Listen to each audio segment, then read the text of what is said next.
Welcome to the Platonic Academy of Melbourne. End of summer, we are in autumn on our calendar. End of summer, Salon, so the end of our summer term. We're having our last classes next week. I see a few people in the classes. And we always have talk at the end of term. So this is it. And I usually start with some reflections on gratitude. That it is wonderful, isn't it, that we can meet here and we can discuss these matters freely with no issues, and that there are other people in the world who are not so lucky.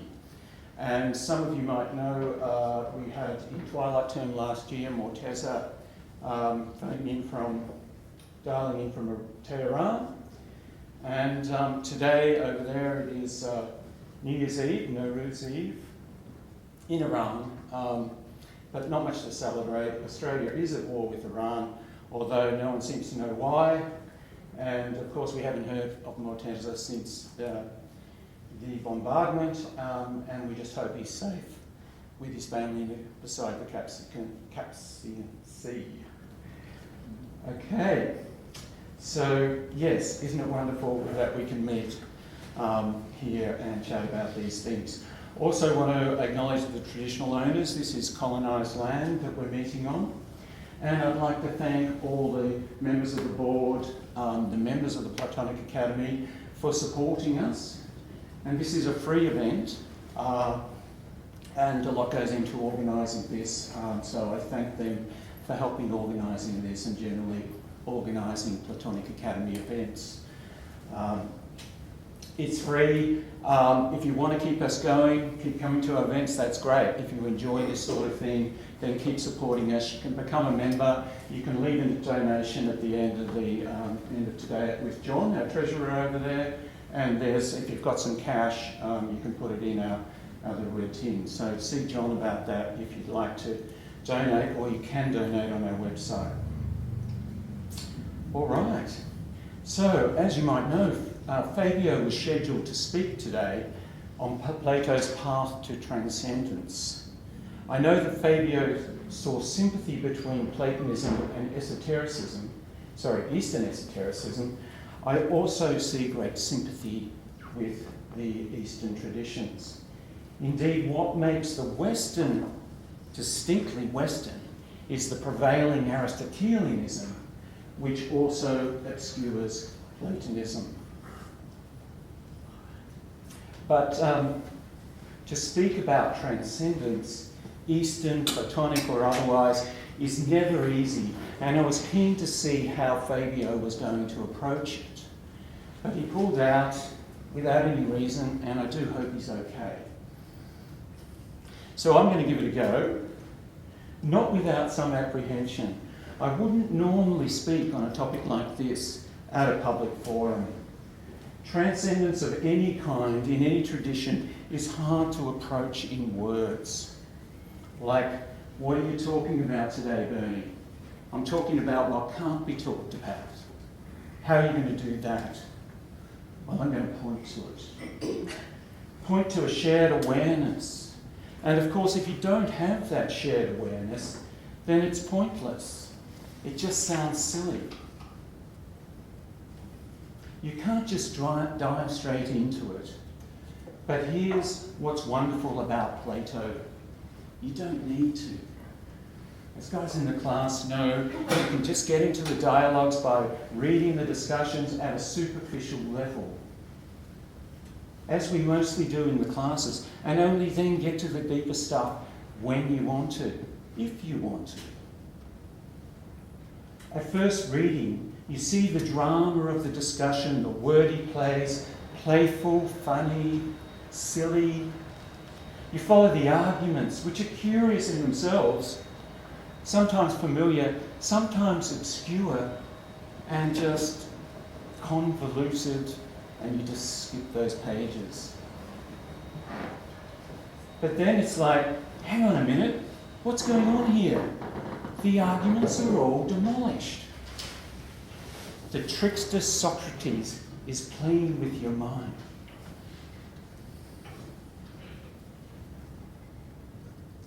Then the Socratic method itself, using reason to find truth, that's demolished. Plato's messing with you. What's really going on here? Plato is messing with you to break down your habitual beliefs. Your habitual ways of thinking are demolished. You're left in aporia, no way forward. But then there's a hint.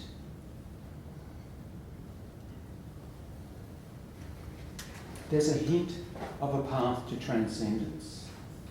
The realization is you've been looking for the answers in the wrong place. You've been looking the wrong way.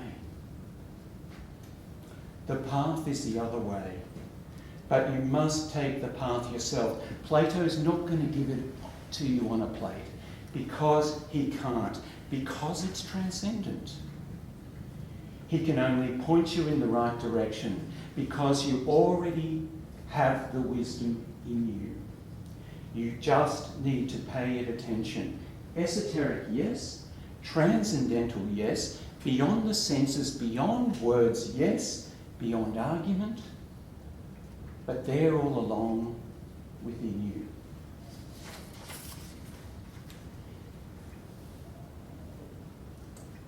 At this salon, I might presume some casual interest in Platonic esotericism. I mean, you came to the talk after all, right?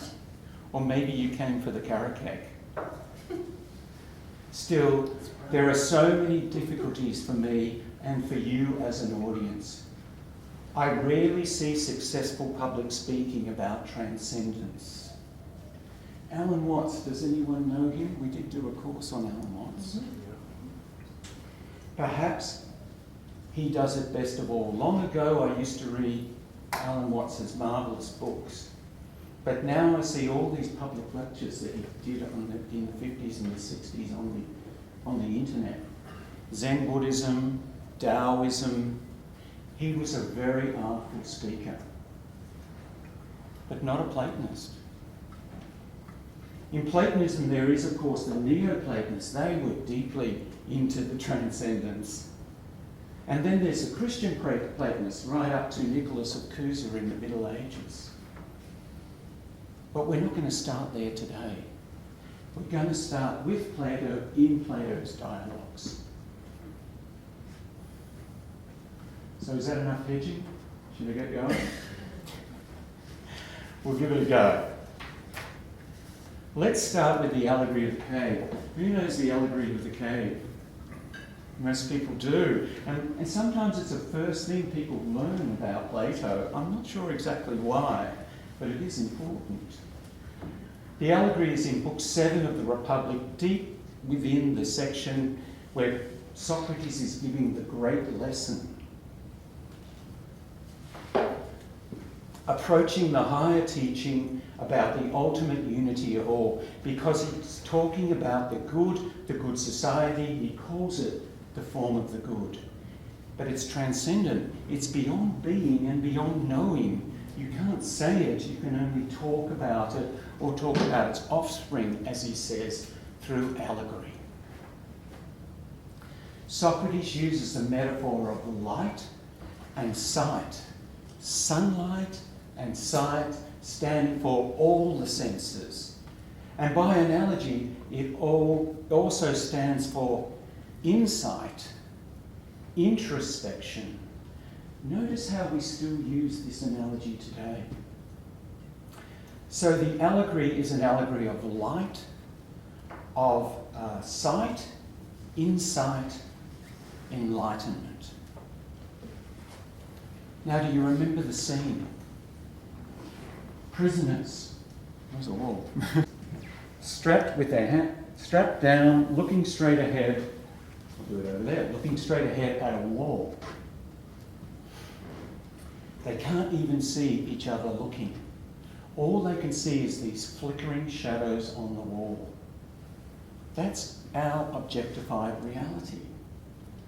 That stands for our world, our sensible world that we live in, with tables and chairs and people and streets and the tram and so on. That is our reality. flickering shadows on the wall.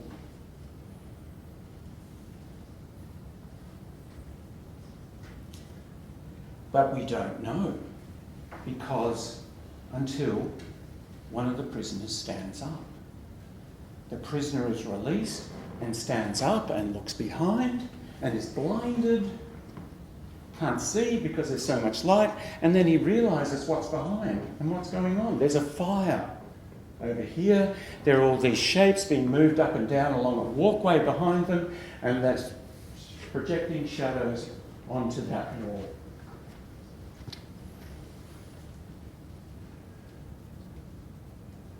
The realisation is, oh my God, we thought that was a reality in itself. We thought that was real in itself. But now I see its projections from this behind me. So, there's more. The prisoner is dragged out of the cave and into the real sunlight, blinded again, but can't see anything. Firstly, just see shadows, can see things at night, and then as his eyes adjust, he can start to see the trees and everything in this world, and eventually the final thing he can see is he can look directly at the sun. And with that comes the realisation that the sun is the source of everything he can see outside the cave, but is also the source of everything that he can see inside the cave. So it's kind of an imperfect allegory here. It's not really about ontological stages, it's about the journey of transcendence. To see the pure forms, as he calls them, in themselves, on their own, and then to see that they are then the projections of the forms are the projections that give us our sensible reality.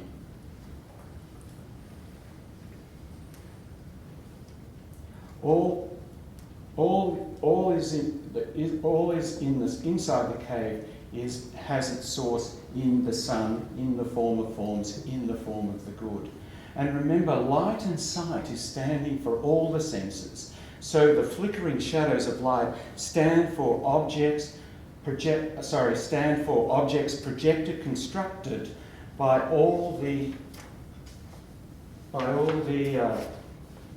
senses. Now, Plato's interpretation is we are fixated on objectified sensible reality, thinking it is real in itself. This is the illusion that those flickering shadows are real in themselves. We must turn around the mind's eye to see the higher reality of which this is a projection, and then spend time up there contemplating the higher reality in itself. Leave the cave, spend some time in the pure light of the sun, spend time up there in deep meditation. The enlightened philosopher in Plato's Republic must return to the cave, blinded again. But after his eyes adjust, he sees sensible things as they really are. He sees them now as they really are, as projections of the forms. Now, I'm going to explain forms in a moment, but think of abstract concepts to start with.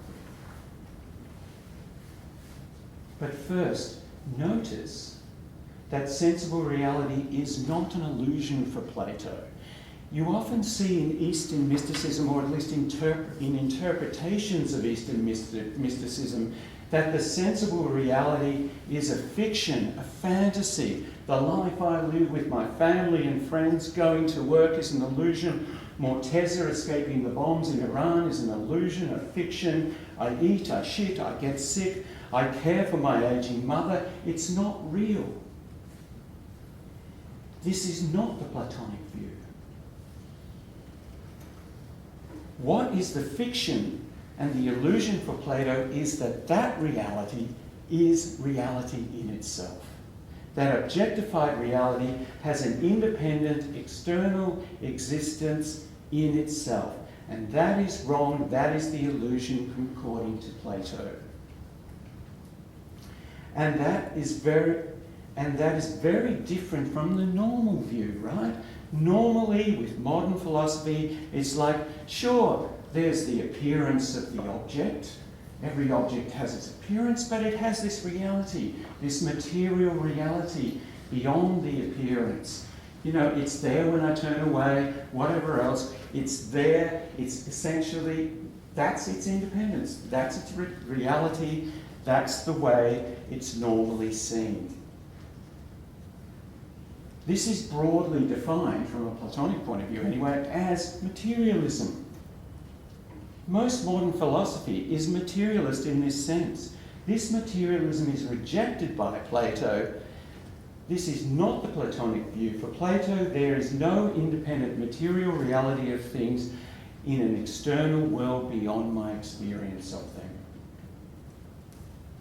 But Plato doesn't say that this reality, this objectified reality, is an illusion.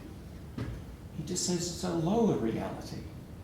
And so the philosophical path, the path to transcendence, is to see the higher reality with the mind's eye. The objects are projected constructions of elementary sensible forms. Forms are what we use to make sense of our experience. They are what we use to build our reality, and so they become our reality. So our objectified reality is not an illusion, it's just a lesser reality. Still, it's a pretty crazy view, right? I mean, perhaps it's mad. And perhaps Platonic mysticism is not for you. Anyway, this assessment is anticipated in the allegory. You might remember this. When the prisoner stands up, all the others, and realises what's going on, all the others says he's lost his mind. When he comes back to the cave, after being out in the real sunlight, this madness is confirmed. For Plato, sensible things are constructions of the observer. I construct my reality from forms, and I, as observer, already have these forms before I start observing. As he says, you've forgotten them and you remember them, you're reminded about them by your senses. I already have these forms before I make my constructions. And think of a newborn baby. It can't see when it's born. To do that, it must make sense of its experience in its senses and its sensations of itself. The baby has the tools, the forms to work with to make sense of its experience of itself, its experience of its own senses, to construct its objects, and they become its reality. Now, that's Jean Piaget's child development view, which we subscribe to. We can think of the baby with its experience, or we can make our own inquiry. Make our own introspection, insight, turn around the mind's eye to see what's really going on. Inner meditation, so that we can see the forms themselves. When the soul inquires alone by itself, it departs from the real, the pure, the everlasting. It departs into the realm of the pure, the everlasting, the immortal, and the changeless. And being akin to these, it dwells always with them whenever it is by itself, unhindered, at rest from its wanderings. This state is called wisdom. Is it not so? That's Socrates in the Phaedo. For Plato, the problem of the cave is first that it is hard to even turn around, and secondly, it's harder to leave the cave and see the reality in itself. We are so engaged with the flickering shadows on the wall, so invested with them, that it's hard to turn around. Plato recommends that for a time at least, we make these inquiries alone by ourselves in the realm of the pure, the everlasting, the immortal, turning from the objectified reality, leaving the cave. What is this? A meditation practice? In Plato, there is not much of a description of a meditation practice. We have the quote we have on our postcard. We have stories of Socrates standing, staring into space blankly for hours, but nothing like in Hinduism, nothing like in Buddhism. In Zen, the talk is all about practice. If it's not riddles or koans, then it's talking about how to sit. Just sit. Zazen. I sometimes wonder that at our school we should do Plato with meditation, have a practice here. And the School of Philosophy, to its credit, does do that. So part of the problem is our fixation on the objectified reality. We each set up and manage this objectified reality to make sense of our experience. We set it up as observer, observed, subject, object. And it works. Plato is not questioning that. It's not a fiction. It works. But then, through meditation, you might experience the collapse of the objectified, of the observed into the observer. The marvellous realisation of this collapse comes with the awareness that my experience is all experience of myself. My experience is all experience of myself as other. I am that. I am that world experiencing itself as other. Wow, that's loopy. But it makes sense. Let's figure it out. All I experience is my experience. All I can ever experience is my experience. If I think I'm experiencing something that is not my experience, then it has to be my experience because I'm experiencing it. Read Descartes' Meditations. Read Bishop Barclay. Read Bertie Russell's Problems of Philosophy. They all come to the same conclusion, and it freaks them out. Also, the so-called Enlightenment philosophers, John Locke, David Hume, Immanuel Kant, it freaked them out. All I can possibly experience is experience of myself. Get there by reasoning if you like, or read Descartes' Meditations, or do Descartes' Meditations. Try that. Get there through direct awareness. That's the best way. Just sit. No proof is required. So the first problem that Plato points to, one of the two big problems that Plato points to, is our fixation on this objectified reality, seeing it as real in itself. It's not real in itself. It's a projection of an inner reality that I use to make sense of my experience. I am that. The universe is me. I am my world observing itself.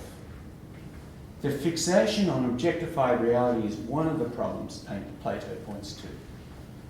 The other, the second fixation that's big in Plato, that he tries to bring down, is our fixation on speech, on words, on reason, what Plato calls logos meaning speech. And especially for us moderns. The problem is silent speech, thinking, compulsive thinking.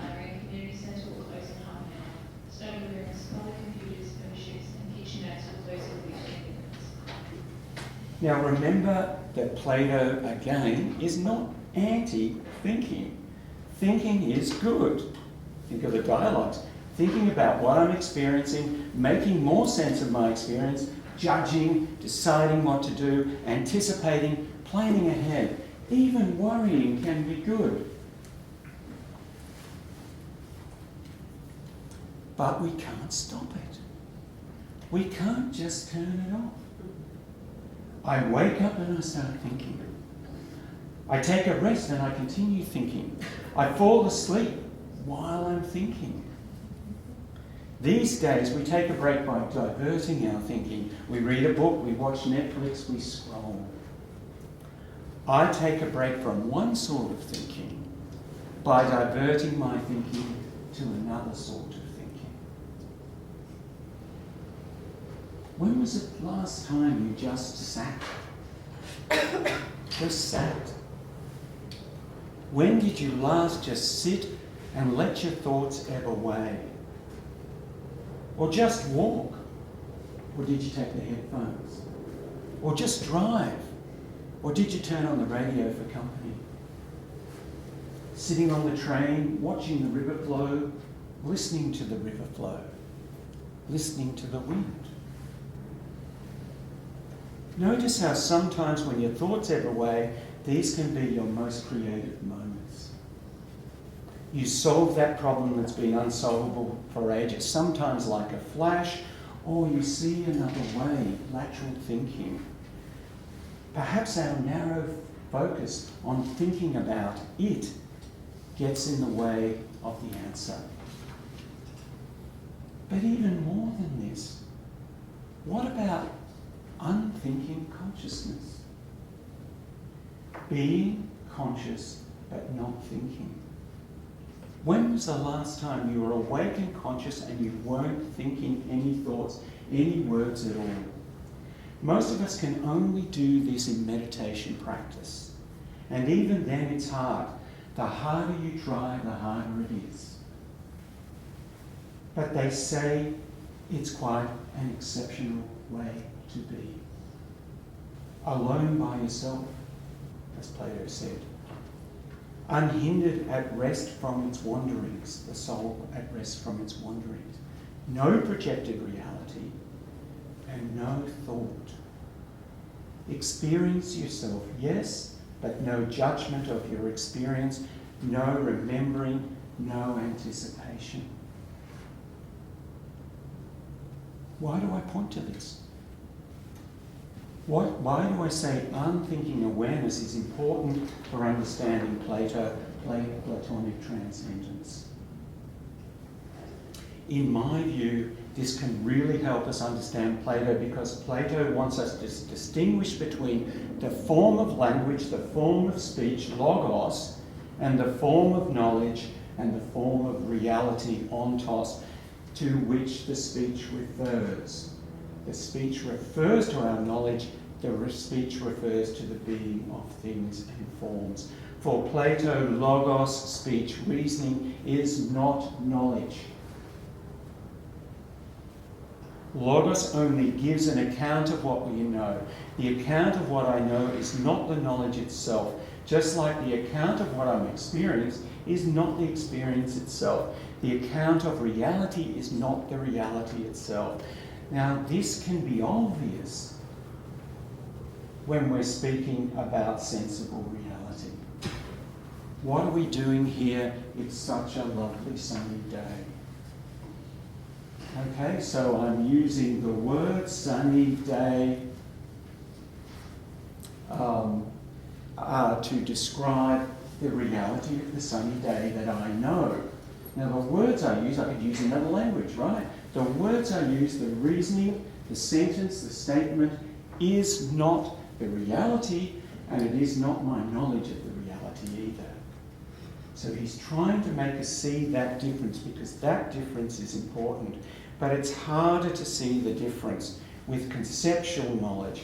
Formal knowledge, according to Plato, formal knowledge is not in the reasoning. Reasoning only refers to it. Consider the form of science.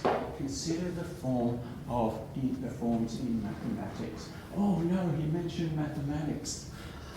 I'm going to shut down. 1 + 1 = 2, right? those words, even the symbols when you write them up. You could use other symbols, right? You could use other words. The mathematical knowledge about one and its relationship to two, it's not sensible. It's not in the sensible reality. You can point to particular ones and twos, but you can't point to one and two itself. It's not in the words. It's not in the projected reality. It's a form. It's in the formal reality. And the same with geometry. A square has four sides. Not tricky. The words are only giving an account of the reality. Here, in the formal reality, the relationship between one and two, knowledge and the reality are not the words, not the symbols. They're just being referred to. So what we're trying to do is we're trying to look at them in themselves. The knowledge of 1 + 1 = 2 is beyond the words describing them, but it is not in the sensible world, it's not in the thinking world, it's not in the reasoning world. This is important. It's insensible, mystical, beyond both sense and words. Now, some folks don't like to say that arithmetic, that mathematics is mystical, right? And think about that in science, right? Science is so mathematical these days. It's all founded in this mysticism. But this is the higher reality for Plato, and we can come to it through ordinary conceptual thinking, conceptual reasoning, as we do in the dialogues, as people who have read this, thinking abstractly about justice, beauty, goodness. Are they more than their definition? Plato implores us to see clearly how they are separate from their definition, from the words. Try to define justice. Notice you know what justice is before you try to define it. You try to define the word, find the words to define what you already know. Goodness as well. But try something really elementary. Try equal. Define equal. What does equal mean? The same? What does the same mean? Identical? What does identical mean? The same. We all know what equal is. We use it all the time. And when we talk about equality in society, two measures are equal, whatever else, we all know what it is beyond the words. It's not in sensible reality. It's not in the words. It's not in the language the argument's trying to define it. It's formal. Plato wants us to pay attention to elementary forms like equal. In the introductory course, you read about this in the Phaedo.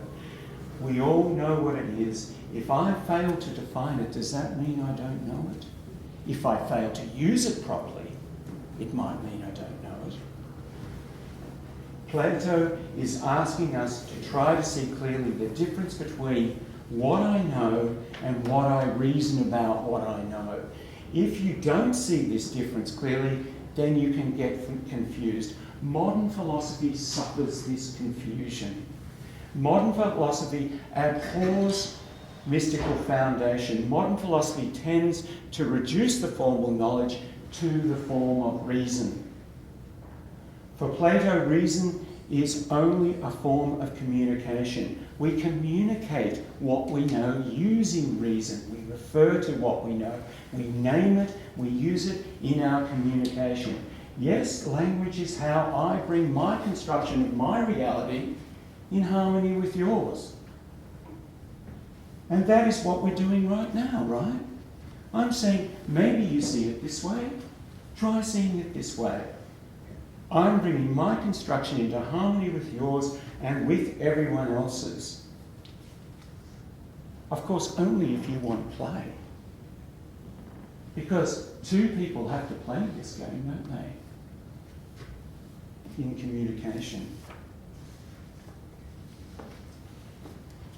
We each have our own experience. I know what I experience directly, but I don't directly know what you experience. I don't know what you see when you say you see red. So, I see red. What do you see when you see red? Tell me what you see. Can you tell me? You see red. I don't really know what you see when you say you see red. But I don't have to. I can make a reasonable presumption that you see something similar to what I see, and that's enough. And our communication confirms this, brings into alignment our different constructions of reality through education, for our mother, our parents, our language, our culture. It all brings in alignment, and language is important there. It's sufficient for me to presume that you see something similar to what I see, or we can adjust it, and such presumptions are confirmed through communication, including what you mean when you say justice, beauty, equality, or red. So why is this important? To see this difference between speech, thinking, and knowledge and being. Because too much trust in the form of reasonable communication is dangerous. Like in Plato's Athens, all those boys going off to be taught by the teachers of rhetoric how to win an argument. Off in the courts, in the Senate, persuading other folks to their view. Deciding life and death situations in the courts, deciding war or no war in the Senate, although I noticed we didn't make that decision in our Senate, we just went to war. But the idea, anyway, is that the winning argument wins. Plato warns us, if you trust too much in reasoning, then we lose touch with the reality that the reasoning is supposed to be about. If you think that reasoning is the knowledge, then you lose touch with the knowledge that that is supposed to be about. Did anyone ever tell you that Plato is a rationalist? Plato's a rationalist, believes in reason, that reason gives you truth. No way. No way. I mean, in our introductory course, right, whoever's done that or whatever, you read the Phaedo. No way. All the arguments are demolished. They contradict each other. What is going on? Trickster Socrates, trickster Plato, messing with you. He's an anti-rationalist. This is why Socrates is such an annoying trickster in the dialogues. This is why there is so much irony in what Socrates is arguing in the dialogues. We can see that. Just as the truth of this sunny day is beyond the words describing it, so is red, so is justice, so is beauty itself, goodness itself, and we need to find this truth, this formal truth, because that's what it's all about, according to Plato. The separate reality of abstract concepts is more real, is more readily seen with mathematics and simple geometry and arithmetic. You don't have to go into the sophisticated stuff. Stay away from that. Mathematics does not have the form of linguistic reasoning. Mathematics does not reduce to linguistic reasoning, and that's why those who believed it did tried so hard 100 years ago. This is analytic philosophy in an effort to reduce mathematics to logic. Bertrand Russell, Frege, they wanted to show that all knowledge is reasonable, that knowledge is logical. 100 years ago they tried to do this. And they each failed, Frege, Russell, everyone, each failed spectacularly, if you know this history, long before Gödel proved that it could not be done. So, Platonic mysticism requires not only release from the fixation on the objectified reality, the flickering shadows on the wall, it also requires release from fixation on speech and speech-like thought, and that is why I believe meditation can help us to find the Platonic or any path to transcendence. Because it helps us to see speech for what it really is, to see objectified reality for what it really is, and to see beyond them to the higher reality, the reality of forms. And so this brings us now to forms. We are on the Platonic path to transcendence.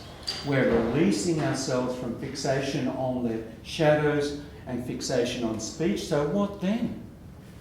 What are we turning to? We're turning to the higher reality of forms.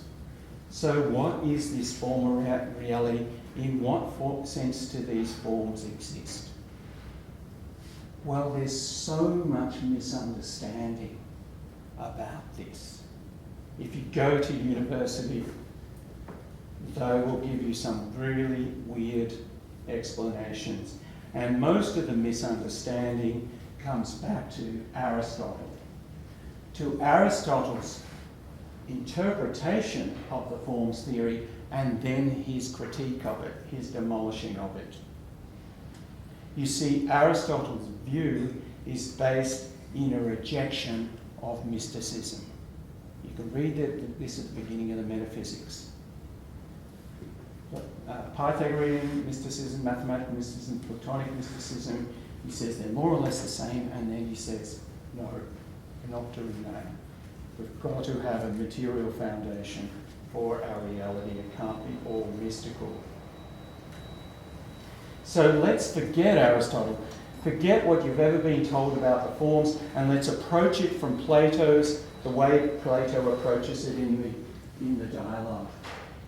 The question of life, the question of a free person. What do I do? What is the good life? What is the just life? What is the just society? The good life, just society, beauty. What are beautiful things? What is the beauty of my beloved? These are all adjectives. See how they're adjectives? The good society, the beautiful beloved, the just society. Now turn the adjectives into nouns. The good, the just, beauty itself. And pay attention to what it refers to. So this is one of Plato's initial paths, as you'll see in the dialogues. It is turning around to the formal, it is turning around the mind's eye, turning the adjectives into nouns and considering these abstractions for what they are. What is justice in itself? What is goodness? What is beauty? So this is one way to turn around using these abstract concepts and seeing how they exist in themselves. Another way to turn around the mind is to look at relations. Relations between things. The relativity of things. The cracks that let the light in, if you like. How things are related in terms of being greater or lesser. Relations, ratio, proportion. Proportion is what Pythagorean geometry is all about, as you'll see if you take our geometry course after Easter.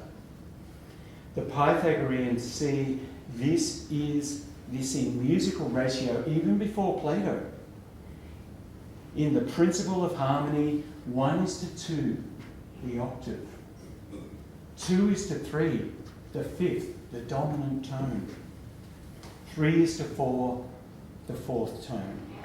Abstract concepts think, what is the ratio 1:2? Where is it in the world?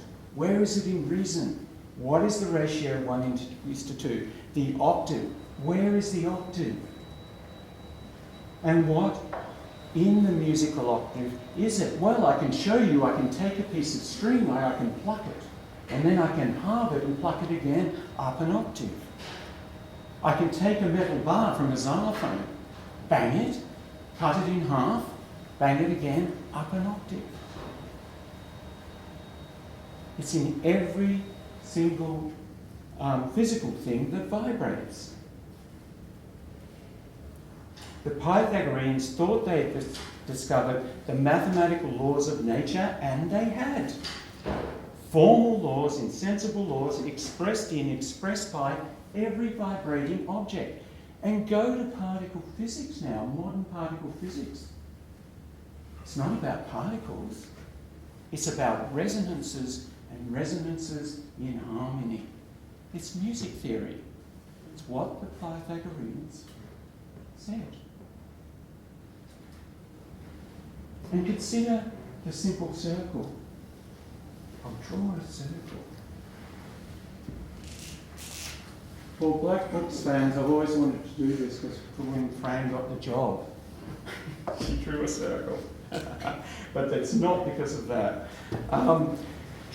Consider the circle. Expressed in every circular thing. The circle of the clock, the wheels on the car. If they're not circular, something goes wrong. The circle has these really important principles. Right? But the circle itself that is expressed in all these, where is it? It's outside time and place. Right? It doesn't come into being or go out of being. It's insensible, it's universal. Plato calls it divine. And this is what Plato means by participation and the relationship between the sensible projected reality and the ideal. Every circle that you distinguish in your sensible reality expresses or participates, as he says, in the form of the circle. And we can think of form as, and this participation as like likeness. The likeness between two things, say, is all the ways that they are the same and different, right? They're equal in some ways and different in other ways. So just think of all the circles you ever see. The way in which they're all equal is the form of the circle. So you can always come to the form in that way. The way in which all circles are equal to each other is their circularity. That's the form. You're seeing it all the time. It's present all the time in your projected reality. But it also, in a certain sense, is beyond that, and you can examine the forms in themselves, on your own, separate from reality, outside the cave, if you like. So consider the circle more carefully. Everywhere on the circle is in the same place in relation to its centre. That makes it simply perfect containment between the inside and the outside. We also have going in the circle, coming back to the same place. Going straight forward is different. Circling back. These are elementary principles of formal relations that Plato wants you to pay attention to. It's not what Aristotle's talking about at all. Now consider the perfect containment of the circle, distinguishing inside from outside. The inside is inside in that it's not outside. This is a fundamental principle in Plato. It's called the distinction. The inside is the same as itself and not itself. Justice is the same as itself and not itself. Piety is the same as itself and not impiety. Remember we read that in the introductory course. It's the same as itself and not itself. And we can think of this geometrically in terms of the circle. The inside is itself and not its outside. The other is part of the same. And we often use the analogy of the island. You have an island in a sea, right? You've got the island, and you've got the sea, and you've got the shoreline of the sea, of the island. The island is the distinction from the sea. Take away the sea, take away the other, take away its negation, there's no island. And Plato uses this as the foundation of his empirical science. He calls it collection and division. The method of investigation is to find likeness and difference and find the right places to make the distinctions. And in the right hierarchy too, in the right order. And we can think of this in biological taxonomy. You've got the whale. Does it make better sense to call it a fish, or does it make better sense to call it a mammal? So you've got to make the distinctions in the right way. And we do this, the baby does it, and it builds and constructs its reality this way, according to Plato. But of course, it could be constructed differently, as it could be when we look through the history of science, as we look through in the history of religion, as anthropologists tell us, different societies within different languages do, different societies and cultures construct their reality differently. But what's the same all the time is they're making distinctions between something and not itself. Elementary form for Plato, you can do a lot with it, believe me.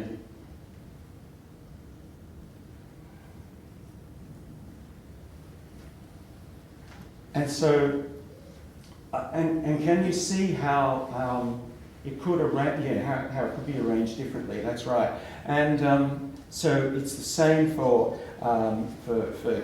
definitions of justice. It's the same for definitions of goodness, conceptual thinking, as well as sensible thinking. So, where are we then? What are forms? 1 + 1 = 2. Form. The circle itself. Form. Containment, inside, outside, distinction. Form. Going around to where we started or going forward. Form. 1:2, the octave. Form. These are what we use. These elementary forms are what we use to construct our reality according to Plato. The baby does it, we do it, we continue to do it, we construct our science, and so on. That is how Plato sees it. Forget what Aristotle told you. This is what Plato says. Plato says, take your attention away from the particularity of things and give your attention to their formal likenesses. This is the unseen universal reality that is always there. It doesn't come and go like our sensible reality, changing all the time. He calls it being. Sensible projected reality is the world of becoming, of changing. Outside the cave, the world of forms. You can spend time there in meditation or doing pure mathematics or whatever. Inside the cave, the sensible reality. This gives us these two realms, right? And people confuse this like they're completely separate. They're not separate because all the forms that you have, in your sensible reality, in your conceptual thinking, all the forms are participating all the time. And so this brings us finally to the eternal soul, to the psyche, to the psyche. And let me finish by considering this immortal soul. Plato says that the soul is immortal. At least Socrates argues this in the dialogue, and especially in the Phaedo. But what does he mean by the immortal soul? Now let me just say that I'm going to give you my view. There's other people and other people in the academy here who would have a different view. Let's start with, what does Plato say is immortal? Well, the forms, the world of the forms, right? What is immortal in us? If the soul is immortal, then it must be formal. Let us ask the question, does Plato think that the soul is something that is immortal? Does Plato think that the soul is something that is immortal? The answer is no. No. Because if the soul is immortal, then it can't be something. Not something in particular. It can't be something because things are not immortal. Only forms are immortal. Beauty itself, justice itself, the circle itself, the number 2, they're immortal, insensible beyond our sensible reality. They are what's immortal. And notice when I was reading the postcard, that quote where he says, the soul is akin to the everlasting, the immortal. The soul is akin. The soul is formal. The immortal soul, whatever it is, can't be something in particular. But the ego self is something in particular. I'm something in particular. I am burning. I'm talking to you in this room in Melbourne in 2026 on this lovely sunny day when we should be having a glass of wine in the car. I am particularly who I am, if you don't mind. The ego self, the personal self, like the bodily self, will die. And this is sad. This is even frightening. This is why we must sing charms to it. We must sing charms to the ego self, especially because I will die, and especially when I am dying, and especially when my friends die.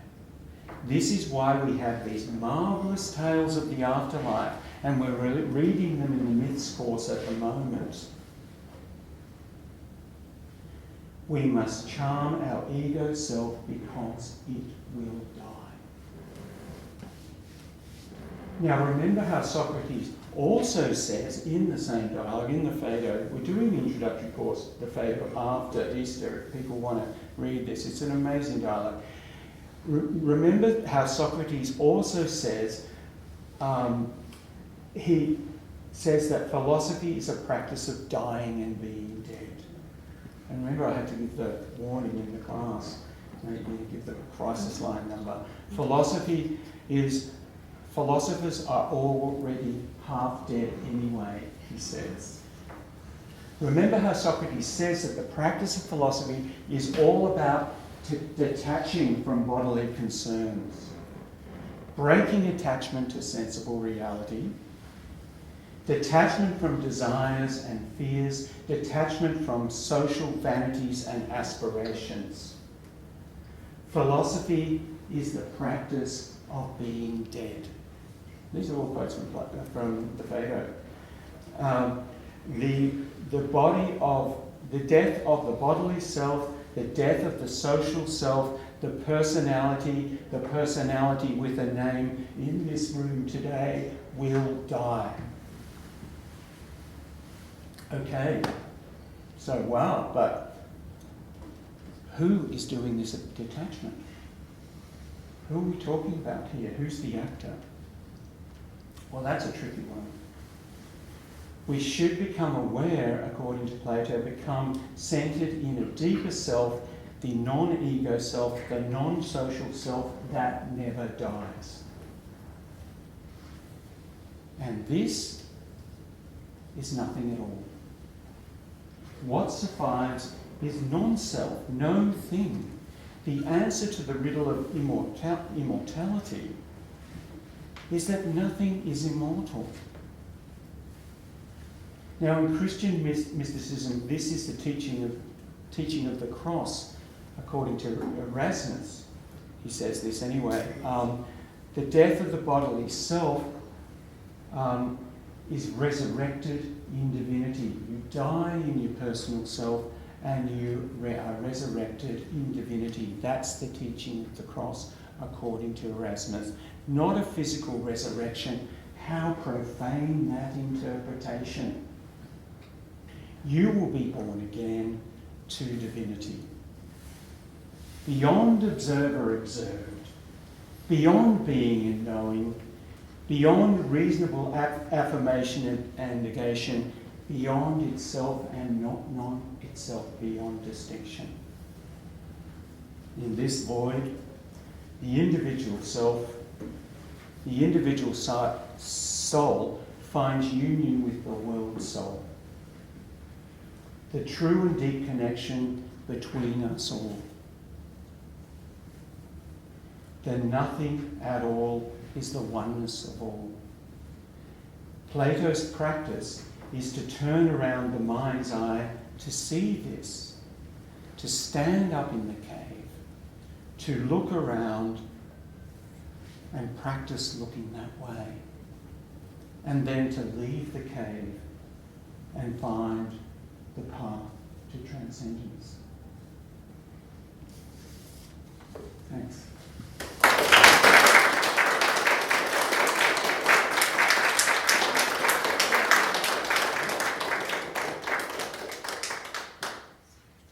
I hope I did justice to Fabio's topic. The last stuff is particularly hard and difficult to talk about. But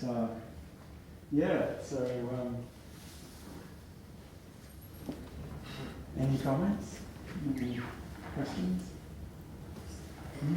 Yeah, Chris. Yeah. As usual, that was fantastic. Thank you. Thank you for that. Yeah. I've got a few comments though, if I may. Yeah. So, my sense is that, well, I often tend to look at, let's say, commonalities between Plato and Aristotle much more than I think you do. Yes. And the differences. And the way I see it, for example, there are two principles. One is at the start of the metaphysics, one is at the start of the Nicomachean ethics. He says, all human beings by nature seek the good. In other words, we choose the things that we believe are good. And at the start of the metaphysics, it's all human beings by nature seek to know. So these are in part at least derived from Plato. Yes. So these are, in my view, general principles that are part of Platonic teaching, even though they're not easily discernible in the dialogues, which are all, of course, mixed up with, refutations and affirmations and another refutation and so on. But I think it's reasonable to see these sorts of broad principles as being part of the Platonic teaching. The second thing is that I find it a little hard to accept the subordination of logos to ultimate knowing, because I think that in both Plato and Aristotle, logos is absolutely fundamental to the nature of human being and distinguishes the human beings from all the other beings, and that unless the logos is in a human being, they can't know, basically. There's an interesting case of an American woman, Helen Keller, who was pretty much born blind and deaf. I say pretty much because, and she became, this will sound horrible, she became human because the people who raised her could get her to understand things, and she could eventually even write, because I've got a feeling she did have some hearing for the early years of her life. So she's an extraordinary case where, even though she didn't have, I think she was blind from birth, and pretty much deaf from birth, but not completely. So the way I see it, logos as the capacity for hearing and speaking are really elemental.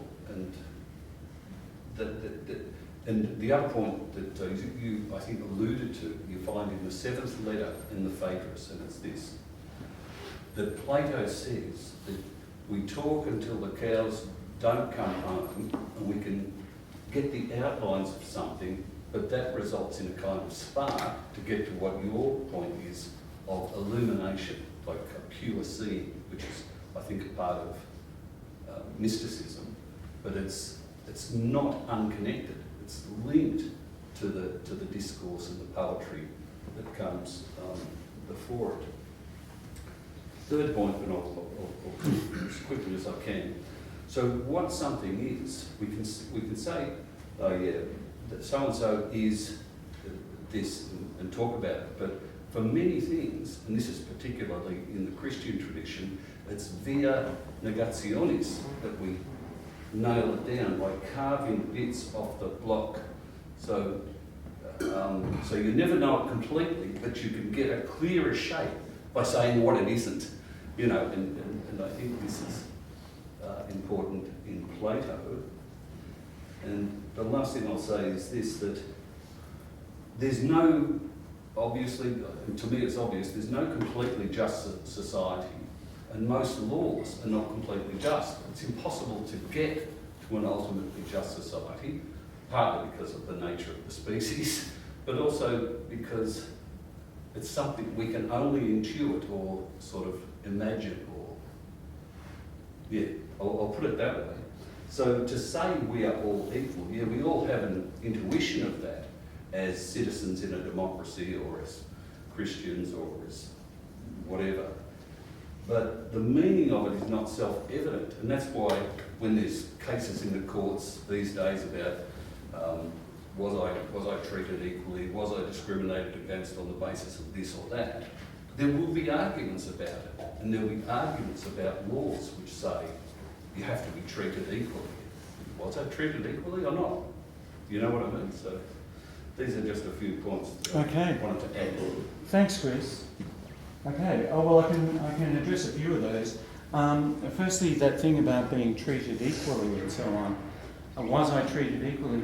Just think about what we're doing there. What we're doing there with the words, because this comes up in our classes as well. Say, oh, everyone has a different idea of justice. Well, they have a different idea.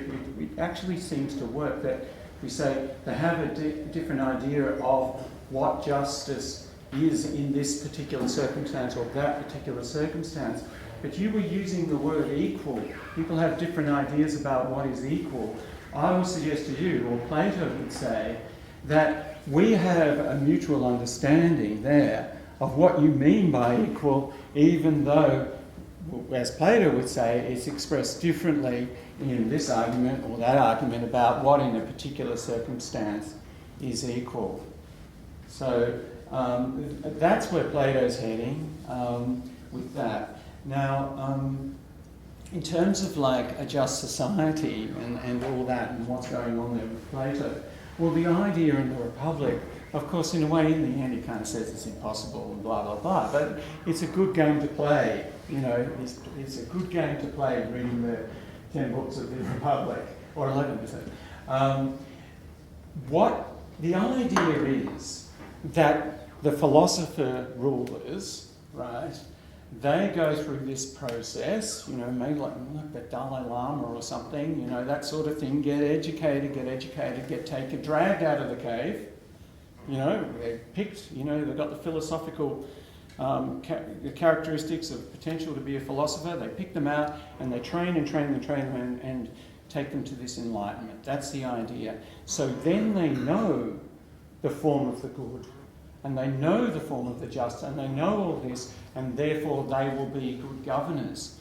Now, it's not the suggestion that they're going to be perfect governors there necessarily, but they will be good governors because they won't be misguided by any misguided idea of what is the true nature of that reality.